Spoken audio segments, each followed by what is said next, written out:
Assalamualaikum. Kembali lagi ke channel YouTube saya, Alon Ekawati.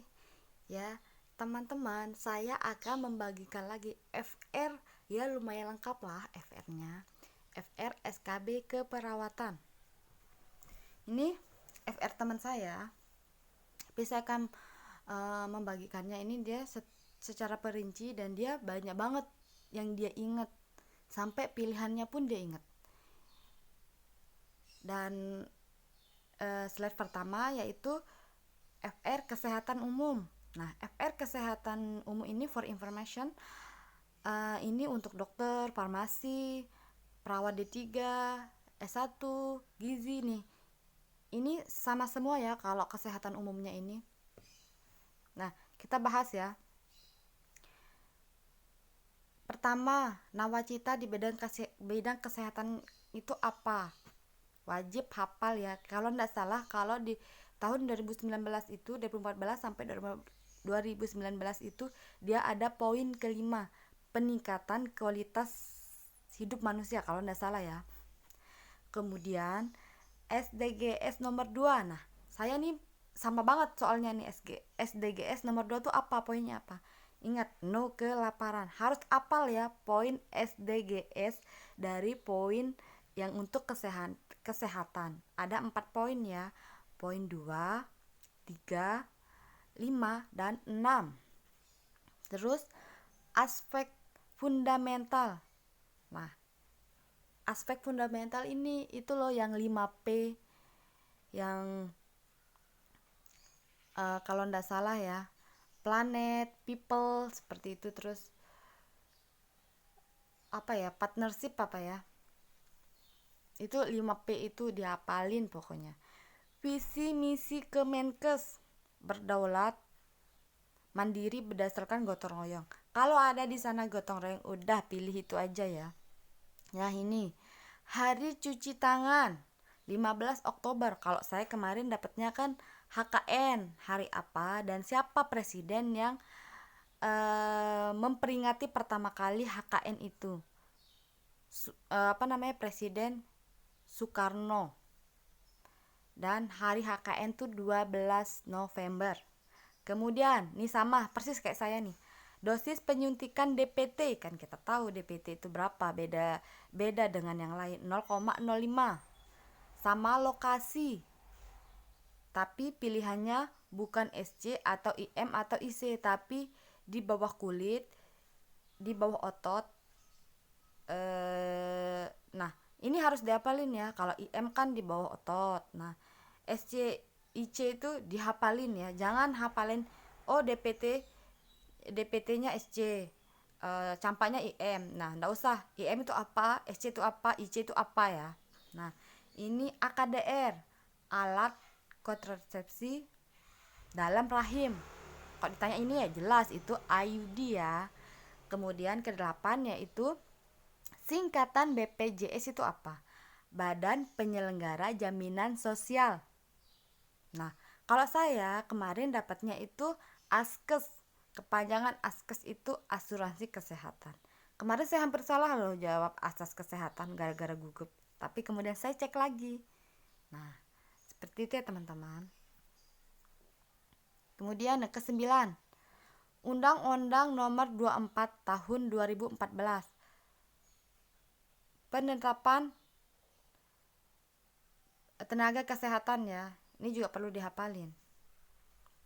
Kemudian nomor 10 Undang-Undang Nomor 66 Tahun 2014. Nah, mungkin teman-teman cari lagi ya. Pokoknya tentang yang banyak keluar tentang tenaga kesehatan ini adalah aborsi, larangan aborsi, siapa aja yang boleh melakukan aborsi. Kemudian perjual belian organ, larangan itu. Kemudian perawat dapat menolak pasien. Kemudian hak-haknya nakes tuh apa, perlindungan hukum nakes. Nah, ini seputar itu yang keluar. Kalau saya kemarin pasal berapa ketika pasien perawat itu boleh menolak pasien gitu. Kemudian ada yang kita bekerja sesuai SOP seperti itu ya. Registrasi STR di situ ada juga. Nah, kemudian yang ke-11 PT Askas termasuk BPJS Kesehatan, karena ada juga yang dapat soal yang itu yang jam sostek itu kan ketenaga kerjaan itu masuk PT jam sostek itu kemasuknya apa? BPJS ketenaga kerjaan seperti itu. Kemudian ini yang 12 ya, kuda dan babi reservoirnya apa? Nah ini saya nggak dapat ya kemarin, tapi teman-teman kalau ada FR yang berbeda atau FR baru itu kemudian kita cari tahu aja, nanti ditulis. Kemudian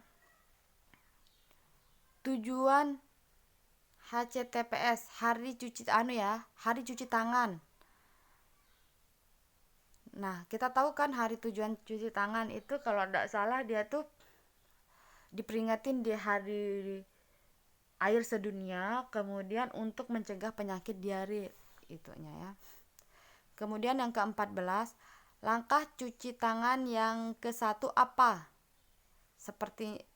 Sepertinya pembuat soal bikinnya pakai 7 langkah, yang langkah ke-7 pakai pergelangan tangan.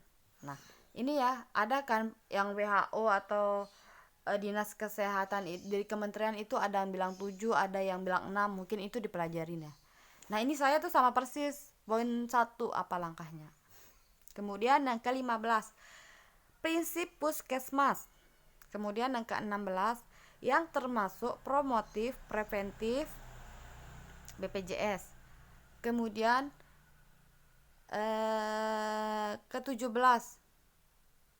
pelayanan esensial PKM.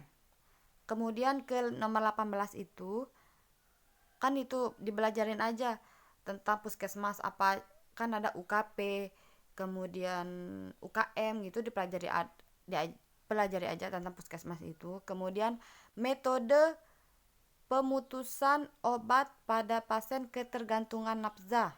Nah ini ya teman-teman. Oh ini tentang keperawatan kita bahas ya. FR keperawatannya wajib hafal mati, keperawatan jiwa halusinasi. Kalau saya kemarin dapatnya kayaknya PK kalau nggak salah ya. TAK halusinasi itu apa? Kemudian yang ketiga itu restrain pada anak yang akan dipasang infus. Ini ada pilihannya ya, pil, jaket, elbow. Nah ini pakainya apa, mungkin teman-teman cari nanti.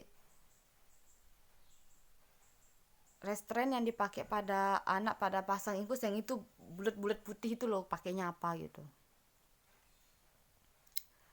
Kemudian keempat, wanita dewasa tersedak. Nah itu kan ada yang pakai Heimlich maneuver ya, yang dari belakang itu.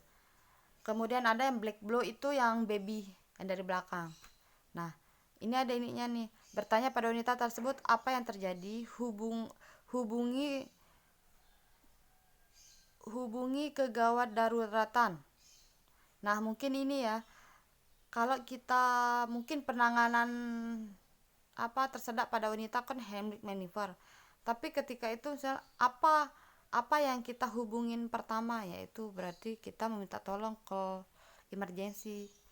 Kemudian yang kelima, lansia tidak bisa tidur, apa yang bisa perawat bantu? Ini pilihannya, ajarkan relaksasi nafas dalam, anjurkan makan sebelum tidur, atur suhu ruangan. Yang dua lainnya tuh dia lupa. Nah ini ya, kalau tidak salah ini saya juga ada, saya jawabnya ajarkan relaksasi nafas dalam. Kemudian pasien yang keenam, pasien menjelang ajal, indera yang masih dapat didengar tuh apa? Kan ada 5 panca indera, penglihatan, pendengar. Nah kalau tidak salah sih itu masih pendengaran, makanya dalam Islam itu kita ituin kalimat-kalimat yang seperti syahadat, seperti itu ya, zikir itu kalau tidak salah sih ini dari pendengaran masih itu. Mungkin dulu sampai di sini dulu ya teman-teman. nanti saya akan lanjutkan untuk episode keduanya. Saya takutnya ini terlalu panjang durasinya. Nanti saya akan ini FR lumayan lengkap ya. Mungkin sampai di sini. Terima kasih. Wassalamualaikum warahmatullahi wabarakatuh.